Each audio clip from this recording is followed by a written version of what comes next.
ನಮಸ್ಕಾರ ರೀ ಯಪ್ಪ ಉತ್ತರ ಕರ್ನಾಟಕ ಮಂದಿಗೆ. ಏನಪ್ಪ ಅಂತ ಹೇಳಿದ್ರೆ ನಮ್ಮ ಕಡೆ ಮಳೆ ಬರ್ತಾ ಇದ್ರೂ ಪರವಾಗಿಲ್ಲ, ಆದ್ರೆ ದಿನಕ್ಕೊಂದು ಮುತ್ಯ ಉಟ್ಕೊಳ್ಳೋದಂತೂ ಗ್ಯಾರಂಟಿ ಆಗ್ಬಿಟ್ಟಿದೆ ಉತ್ತರ ಕರ್ನಾಟಕದಲ್ಲಿ. ಇವತ್ತು ನಾವು ಮಾತನಾಡೋದು ಯಾದಗಿರಿಯ ಫೇಮಸ್ ಪರ್ಸನಾಲಿಟಿ ಇರುವಂತಹ ವ್ಯಕ್ತಿ ಮಲ್ಲಿಕಾರ್ಜುನ ಮುತ್ಯ ಅವರ ಬಗ್ಗೆ. ಇವರು ಇನ್ಸ್ಟಾಗ್ರಾಮ್ ಅಲ್ಲಿ ರೀಲ್ಸ್ ಮಾಡೋರಿಗಿಂತ ಅತಿ ಬೇಗನೆ ವೇಗವಾಗಿ ಫೇಮಸ್ ಆಗ್ತಿರೋ ಮುತ್ಯ ಅಂತಾನೆ ಹೇಳ್ಬೋದು. ಕರೋನಾ ಟೈಮ್ನಾಗ ಜನರೆಲ್ಲ ಸೇರಿ ಮಾಸ್ಕ್ ನ ಹುಡುಕ್ತಾ ಇದ್ರು, ಆದ್ರೆ ಈ ಒಂದು ಮುತ್ಯ ಅಂತಾರೋ ಒಂದು ಮಲ್ಲಿಕಾರ್ಜುನ ಮುತ್ಯ ಮತ್ತೆ ಇನ್ನು ಕೆಲವು ಮುತ್ಯಗಳೇನಪ್ಪ ಅಂತ ಹೇಳಿದ್ರೆ ಸೋಷಿಯಲ್ ಮೀಡಿಯಾದಲ್ಲಿ ಭಕ್ತರನ್ನ ಹುಡುಕ್ತಾ ಇದ್ರಂತೆ. ಈ ಒಂದು ಸ್ಮಾರ್ಟ್ ಫೋನ್ ಹೆಚ್ಚಾಗಿ ಬಳಕೆ ಆದ ನಂತರ ಏನಪ್ಪಾ ಅಂತ ಹೇಳಿದ್ರೆ ನಮ್ಮ ಒಂದು ಈ ಒಂದು ದೇವ್ರೇನಪ್ಪ ಅಂತ ಹೇಳಿದ್ರೆ ಡಿಜಿಟಲ್ ಆಗಿ ಪರಿವರ್ತನೆ ಆಗ್ಬಿಟ್ಟಿದ್ದಾನೆ ಅಂತಾನೆ ಹೇಳ್ಬೋದು. ಹೌದು ಫ್ರೆಂಡ್ಸ್, ಇವತ್ತು ನಾವು ಮಾತಾಡ್ತಾ ಇರೋ ಒಂದು ವಿಷಯ ಏನಪ್ಪಾ ಅಂತ ಹೇಳಿದ್ರೆ let get into the Mallikarjuna Mutya serious allegation.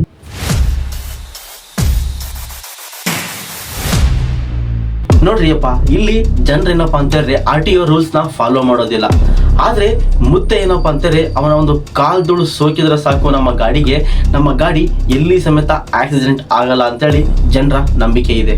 ಹಂಗಂದ್ರೆ ಏನಪ್ಪಾ ಅಂತ ಹೇಳಿದ್ರೆ ಈ ಒಂದು ಇನ್ಸೂರೆನ್ಸ್ ಕಂಪನಿಯ ಏನಪ್ಪಾ ಅಂದ್ರೆ ಎಲ್ಲಾ ಕಂಪನಿಗಳು ಬಾಗಿಲು ಹಾಕಿ ಈ ಒಂದು ಮುತ್ತೆನ ಮಠಕ್ಕೆ ಕಳಿಸ್ಬೇಕಪ್ಪ ಎಲ್ಲಾ ಭಕ್ತಾದಿಗಳಿಗೆ.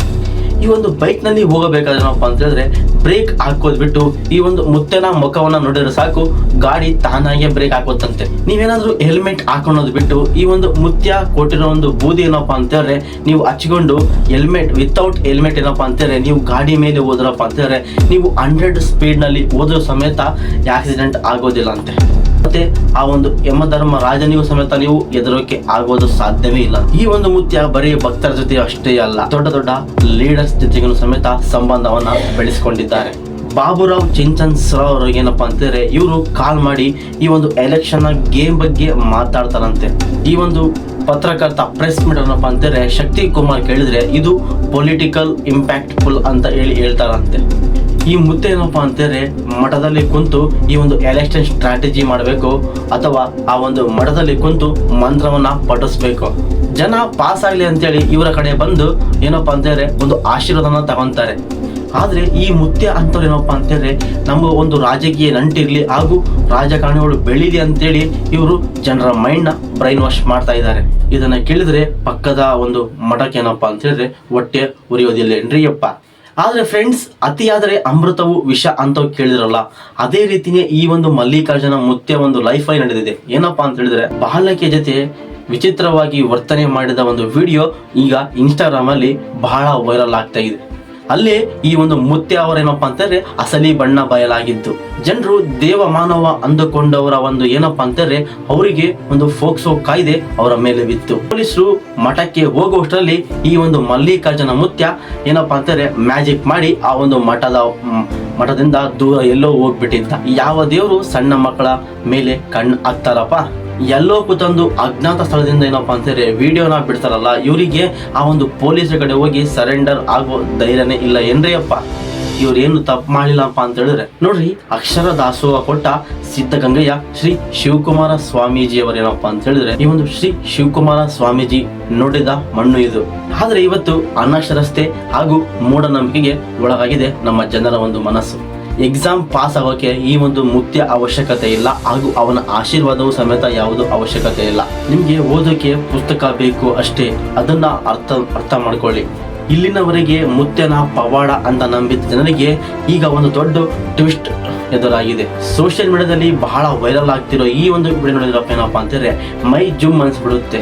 ಒಬ್ಬ ದೇವಮಾನವ ಅಂತ ಹೇಳಿ ಕರೆಸಿಕೊಳ್ಳುವ ಈ ವ್ಯಕ್ತಿ ಏನಪ್ಪಾ ಅಂತಂದ್ರೆ ಒಂದು ಅಪ್ರಾಪ್ತ ಬಾಲಕಿಯ ಮೇಲೆ ಅಪರಿಚಿತ ಒಂದು ವ್ಯಕ್ತಿಯ ಒಂದು ಗುಣವನ್ನ ತೋರಿಸ್ತಾರೆ. ಇವರು ಆ ಒಂದು ಬೆಡ್ ಮೇಲೆ ಆ ಹುಡುಗಿಯನ್ನ ಮಲಸ್ಕೊಂಡು ಏನಪ್ಪಾ ಅಂತ ಹೇಳಿದ್ರೆ ಯಾವ ರೀತಿಯ ವರ್ತನೆ ಮಾಡೋದು, ಈ ರೀತಿ ವರ್ತನೆ ಮಾಡೋದು ದೊಡ್ಡ ತಪ್ಪಂತಾನೆ ಹೇಳ್ಬೋದು. ಆ ಹುಡುಗಿಯ ಜಡೆಯನ್ನ ಎಳೆಯೋದು, ಬಲವಂತವಾಗಿ ಡ್ಯಾನ್ಸ್ ಅನ್ನ ಮಾಡಿಸೋದು, ಇದನ್ನ ನೋಡಿದ್ರೆ ಮುದ್ದು ಮಾಡ್ತಾರ ಅಂತ ಅನ್ಸುತ್ತಾ?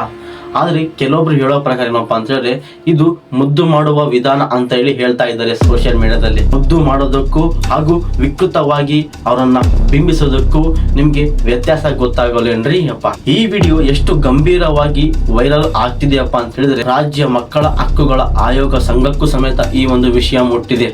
ಮತ್ತೆ ಸ್ವಯಂ ಪ್ರೇರಿತವಾಗಿ ದಾಖಲೆಗಳನ್ನ ಇಟ್ಟುಕೊಂಡಿದೆ. ಈ ಒಂದು ಮುತ್ತನಿಗೆ ಏನಪ್ಪಾ ಅಂತಂದ್ರೆ ಕಾನೂನಿನ ಒಂದು ಕುರುಳು ನಿಖರವಾಗಿ ಕುತ್ತಿಗೆಗೆ ಬಿದ್ದ ಹಾಗಿದೆ. ಒಬ್ಬ ಅಪ್ರಾಪ್ತ ಬಾಲಕಿಯ ಮೇಲೆ ಈ ತರವಾಗಿ ವಿಕೃತವಾಗಿ ವರ್ತನೆ ಮಾಡಿದ್ದಕ್ಕಾಗಿ ಇವನಿಗೆ ಏನಪ್ಪಾ ಅಂತಂದ್ರೆ ಕಾನೂನು ಪ್ರಕಾರ ಶಿಕ್ಷೆಯನ್ನ ವಿಧಿಸಲೇಬೇಕು.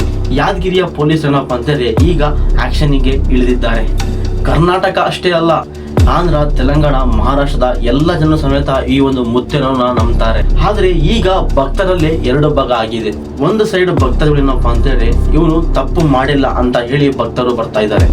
ಆದ್ರೆ ಇನ್ನೊಂದ್ ಕಡೆ ಏನಪ್ಪಾ ಅಂತಂದ್ರೆ ಇವನು ಕಾಮದ ಮುತ್ಯ ಅಂತೇಳಿ ವ್ಯಕ್ತವನ್ನ ಪಡಿಸ್ತಾ ಇದ್ದಾರೆ. ನೋಡ್ರಿ ಯಪ್ಪ, ಉತ್ತರ ಕರ್ನಾಟಕದ ಮಂದಿ ಏನಪ್ಪಾ ಅಂತಂದ್ರೆ ಬಹಳ ಮುಗ್ಧರಿದ್ದಾರೆ. ಯಾರಾದ್ರೂ ಕೇಸರಿ ಬಟ್ಟಿ ಕೇಸರಿ ಶಾಲನ್ನ ಹಾಕೊಂಡು ಬಂದ್ಬಿಟ್ರೆ ಅವ್ರೇನಪ್ಪಾ ಅಂತಂದ್ರೆ ನೇರವಾಗಿ ಅವರ ಕಾಲಿಗೆ ಬಿದ್ದ್ಬಿಡುತ್ತೆ. ಆದ್ರೆ ಆ ಒಂದು ಮುಗ್ಧದೇನಪ್ಪಾ ಅಂತಂದ್ರೆ ಈ ಒಂದು ಫೇಕ್ ಬಾಬಾಗಳು ಏನಪ್ಪಾ ಅಂತಂದ್ರೆ ಅದನ್ನ ಒಂದು ಬಂಡವಾಳ ರೀತಿಯಲ್ಲಿ ಉಪಯೋಗಿಸುತ್ತಿದ್ದಾರೆ. ಮಹಾನ್ ರೋಜಾ ಗ್ರಾಮದ ಈ ಒಂದು ಮಠಕ್ಕೆ ಏನಪ್ಪಾ ಅಂತಂದ್ರೆ ಈ ಒಂದು ಮಲ್ಲಿಕಾರ್ಜುನ ಮೂರ್ತಿ ಅವರು ಈಗ ಒಂದು ದೊಡ್ಡ ಕಳಂಕವನ್ನ ತಂದಿಟ್ಟಿದ್ದಾರೆ. ತಪ್ಪು ಮಾಡದಿದ್ರೆ ಇವರು ಪರಾರಿ ಯಾಕೆ ಆಗ್ಬೇಕಾಗಿತ್ತು? ಅಲ್ಲಿ ಎಲ್ಲೋ ಮೂಲೆಯಲ್ಲಿ ಕೂತ್ಕೊಂಡು ವಿಡಿಯೋನ ವೈರಲ್ ಮಾಡೋಕ್ಕಿಂತ ಮುಂಚೆ ಅವ್ರೇನಪ್ಪಾ ಅಂತಂದ್ರೆ ಡೈರೆಕ್ಟ್ ಆಗಿ ಪೊಲೀಸ್ ಸ್ಟೇಷನ್ಗೆ ಹೋಗಿ ನಾನು ಏನು ತಪ್ಪು ಮಾಡಿಲ್ಲ ಅಂತೇಳಿ ಅವರ ಒಂದು ಪೊಲೀಸ್ ಮುಂದೆ ನಿಂತ್ಕೊಳ್ಳಕ್ಕೆ ಏನು ಇವರಿಗೆ ಧೈರ್ಯವನ್ನು ಸಾಕಾಗ್ಲಿಲ್ಲ. ಕ್ಯಾಮ್ರಾ ಮುಂದೆ ಪೋಸ್ ಕೊಡೋ ಈ ಒಂದು ಮುತ್ತನಿಗೆ ಏನಪ್ಪಾ ಅಂತಂದ್ರೆ ಅಷ್ಟೊಂದು ಧೈರ್ಯ ಇಲ್ವಾ? ಆದ್ರೆ ಕಾನೂನು ಮುಂದೆ ಬರಕ್ಕೆ ಈ ಒಂದು ಮುತ್ತನಿಗೆ ಏಕೆ ಎಷ್ಟು ಹೆದರಿಕೆ? ದೇವರು ಎಲ್ಲಿರೋದು? ಅದು ನಂಬಿಕೆಯಲ್ಲಿದ್ರೆ ಸಾಧ್ಯ. ಆದ್ರೆ ಈ ತರ ವಿಕೃತ ಮನಸ್ಸಿರುವ ಬಾಬಾಗಳನ್ನ ನಂಬ್ಕೊಂಡ್ರೆ ಅವರನ್ನ ದೇವರು ಅಂತ ಹೇಳಿ ನಾವು ನಂಬ್ಕೊಳ್ಳೇಬಾರದು. ಮತ್ತೆ ಎಸ್ಪೆಷಲಿ ಏನಪ್ಪಾ ಅಂತಂದ್ರೆ ಇಂಥ ಬಾಬಾಗಳ ಕಡೆ ಮಕ್ಕಳನ್ನ ಕರೆದುಕೊಂಡು ಹೋಗೋದು ಬಹಳ ಕಡಿಮೆ ಮಾಡಬೇಕು ಅಥವಾ ಕಳಿಸ್ಲೇಬಾರದು. ಅಕ್ಷರ ಕಲಿಸಿದ ಗುರುಗಳನ್ನ ನಂಬಿ, ಕಾಯಕ ಯೋಗಿಗಳನ್ನ ನಂಬಿ.